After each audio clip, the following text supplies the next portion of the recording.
Hace más de 3000 años, en las llanuras del río Amarillo, surgió una de las primeras grandes civilizaciones de China, la dinastía Shang.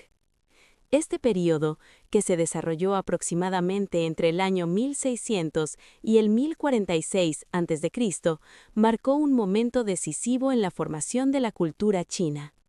Fue una época en la que el poder político, la religión y la escritura se unieron en un mismo sistema, creando una forma de gobierno en la que el rey no solo gobernaba a los hombres, sino que también actuaba como intermediario entre el mundo de los vivos y el de los espíritus. A diferencia de épocas posteriores, donde los registros históricos son abundantes, el conocimiento que tenemos sobre los Shang proviene en gran parte de descubrimientos arqueológicos. Entre todos ellos, uno destaca por encima de los demás: los huesos de oráculo, objetos que conservan las primeras palabras escritas conocidas de la civilización china. Los reyes Shang creían que el universo estaba controlado por fuerzas invisibles. Pensaban que los antepasados reales seguían existiendo después de la muerte y que podían influir en el destino del reino. También creían en poderosos dioses asociados al cielo, a la tierra y a los fenómenos naturales. Para gobernar correctamente, el rey debía conocer la voluntad de estas fuerzas, y para ello se realizaban complejos rituales de adivinación. Estos rituales no eran simples actos religiosos, sino decisiones de Estado. Antes de iniciar una guerra, organizar una cacería, construir una ciudad o sembrar los campos, se consultaba a los espíritus para saber si el momento era favorable. El método más importante para comunicarse con los dioses consistía en el uso de huesos de animales, especialmente homócratos de buey y caparazones de tortuga. Sobre su superficie se grababan preguntas con herramientas afiladas. Las preguntas podían ser muy concretas: si llovería, si la cosecha sería buena, si un enemigo atacaría o si el rey debía realizar un sacrificio. Después, el hueso era calentado con una varilla al rojo vivo hasta que aparecían grietas. Los sacerdotes observaban cuidadosamente la forma de esas grietas, creyendo que en ellas se manifestaba la respuesta de los antepasados o de los dioses.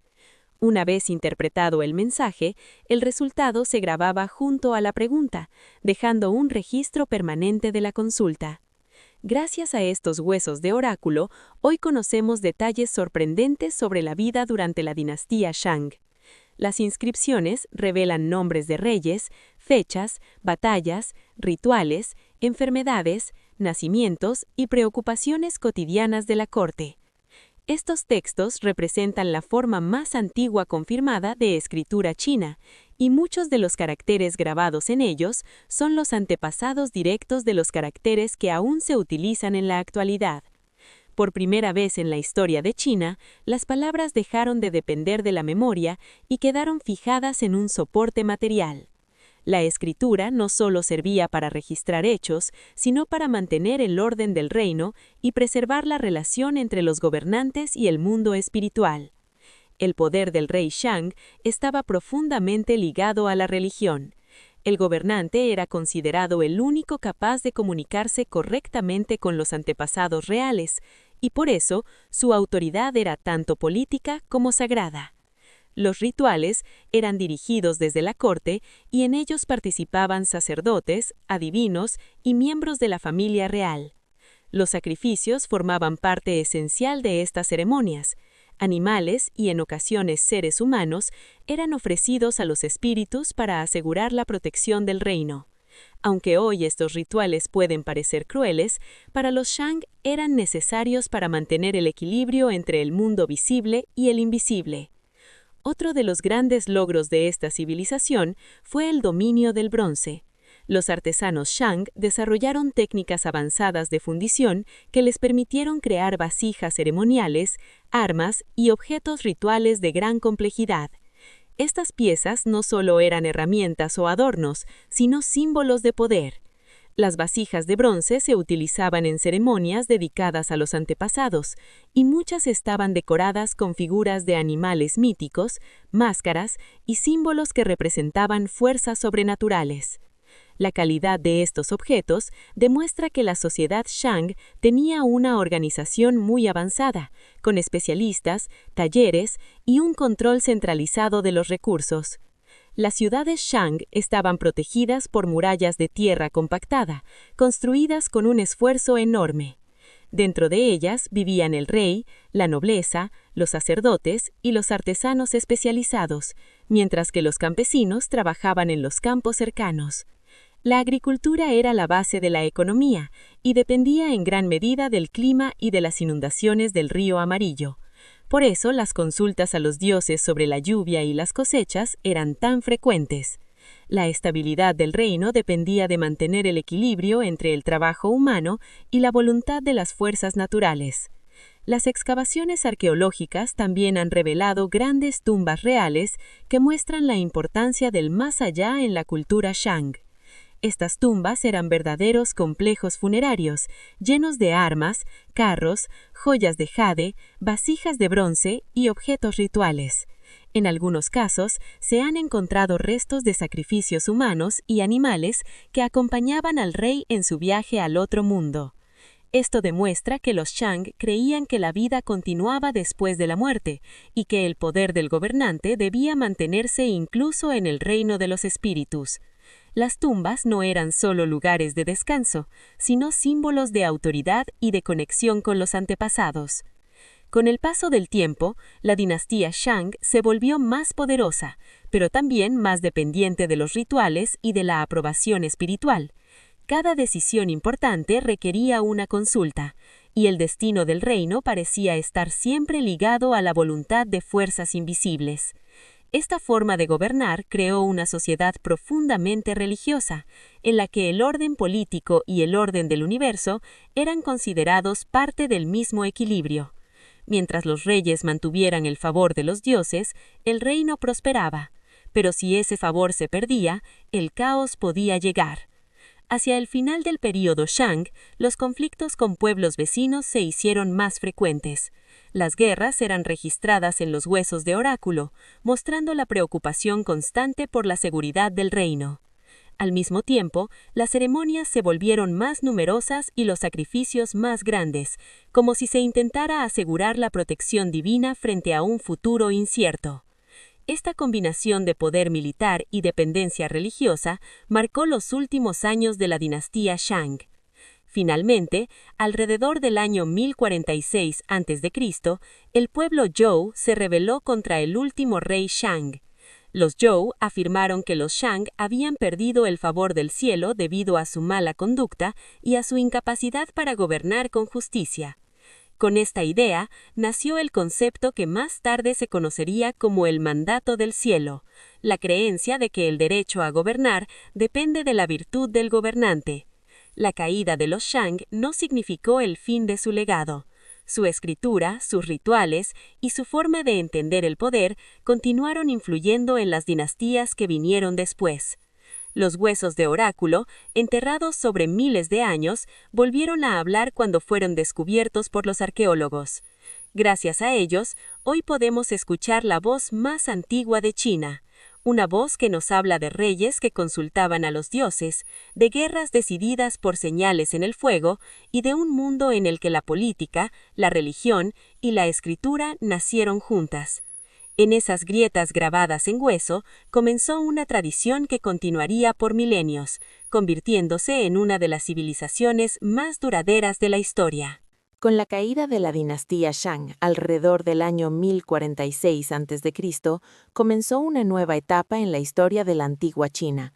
Los Zhou, el pueblo que tomó el poder, no solo derrotaron a sus enemigos en el campo de batalla, sino que también introdujeron una idea que cambiaría para siempre la forma de entender el gobierno: el mandato del cielo. Según esta creencia, el poder de un gobernante no era eterno ni absoluto. El cielo concedía el derecho a gobernar solo a aquellos que actuaban con justicia, sabiduría y responsabilidad. Si un rey se volvía cruel, corrupto o incapaz de mantener el orden, el cielo retiraba su apoyo, y entonces la rebelión dejaba de ser un crimen para convertirse en un deber.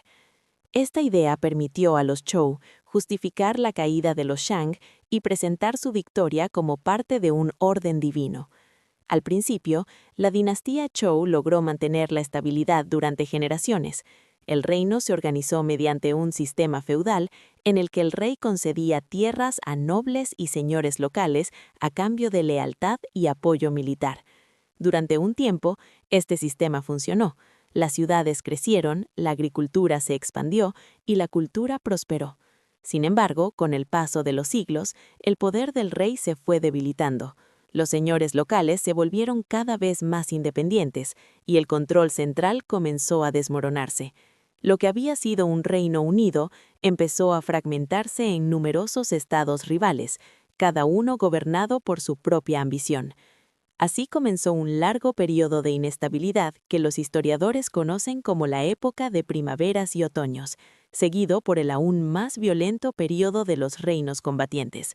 Entre los siglos V y III a.C., China dejó de ser un solo reino y se convirtió en un escenario de guerra casi constante. Grandes estados como Qin, Chu, Qi, Yan, Han, Zhao y Wei luchaban entre sí por el control del territorio. Las alianzas cambiaban, las traiciones eran frecuentes y las batallas podían decidir el destino de generaciones enteras. La guerra dejó de ser un enfrentamiento entre pequeños ejércitos y se transformó en campañas masivas, con cientos de miles de soldados marchando hacia el combate. Durante este tiempo, la tecnología militar avanzó rápidamente. Se desarrollaron nuevas armas, como ballestas más potentes, espadas de hierro y armaduras más resistentes. Las fortificaciones crecieron en tamaño y complejidad, y los generales comenzaron a estudiar la guerra como una ciencia. La estrategia, la disciplina y la organización se volvieron tan importantes como la fuerza. En este contexto, surgieron pensadores militares como Sun Tzu, autor de El arte de la guerra, quien enseñaba que la victoria no dependía solo de la batalla, sino de la inteligencia, el engaño y la preparación. Sus ideas influirían no solo en la guerra, sino también en la política y la filosofía durante siglos. Pero no todo fue destrucción. En medio del caos nació una de las épocas más brillantes del pensamiento chino. Muchos sabios comenzaron a preguntarse cómo podía restaurarse el orden en un mundo dividido. De esa búsqueda surgieron distintas corrientes filosóficas que marcarían la cultura de China para siempre. Confucio enseñó que la armonía en la sociedad dependía del respeto, la moral y el cumplimiento del deber. Para él, un buen gobernante debía ser un ejemplo de virtud, y un pueblo justo debía seguir principios de lealtad, honestidad y disciplina. Sus enseñanzas no hablaban de conquistas, sino de equilibrio y responsabilidad. Al mismo tiempo, otros pensadores tomaron caminos distintos. Lao Tse, asociado al taoísmo, defendía que el ser humano debía vivir en armonía con el Dao, el camino natural del universo. Según esta visión, el exceso de ambición y el deseo de controlar todo eran la causa del sufrimiento y del conflicto. Para los taoístas, la verdadera sabiduría estaba en la simpleza, la calma y el respeto por el equilibrio de la naturaleza. Mientras los reinos se preparaban para la guerra, estos filósofos buscaban la paz en la comprensión del mundo. También surgieron ideas más duras y prácticas. Algunos pensadores creían que el orden solo podía mantenerse con leyes estrictas y castigos severos. Esta corriente, conocida como legalismo, defendía que el poder debía ser fuerte y centralizado para evitar el caos. Aunque sus métodos eran severos, estas ideas resultarían decisivas en el futuro, cuando un Estado lograra finalmente imponerse sobre todos los demás. A medida que pasaban los siglos, los conflictos se volvieron cada vez más intensos. Las guerras no solo destruían ciudades, sino que transformaban la sociedad. Los campesinos eran reclutados como soldados, las familias eran desplazadas y los antiguos nobles perdían poder frente a gobernantes más organizados y eficientes. Entre todos los estados, uno comenzó a destacar por su disciplina y su capacidad militar: el reino de Qin. Sus líderes adoptaron reformas estrictas, fortalecieron el ejército y construyeron una administración centralizada que les permitió controlar mejor sus recursos. Poco a poco, Qin fue derrotando a sus rivales uno por uno. Cada victoria acercaba el final de siglos de división. Lo que había sido un reino unido terminó convirtiéndose en una lucha por la supervivencia, donde solo el estado más fuerte podía prevalecer. En el año 221 a.C., el rey de Qin logró lo que parecía imposible: conquistar todos los demás reinos y unificar China bajo un solo gobierno. Con él, terminó la era de los reinos combatientes y comenzó una nueva etapa en la historia china. Sin embargo, el legado de este largo periodo no fue solo la guerra. La idea del mandato del cielo siguió viva durante siglos, recordando que ningún poder es eterno. Las enseñanzas de Confucio y Lao Tse continuaron guiando la cultura y la moral de la civilización china, y las estrategias nacidas en tiempos de conflicto se convirtieron en parte del conocimiento universal. Fue una época en la que el cielo decidía quién debía gobernar, pero en la tierra eran los hombres quienes luchaban por sobrevivir.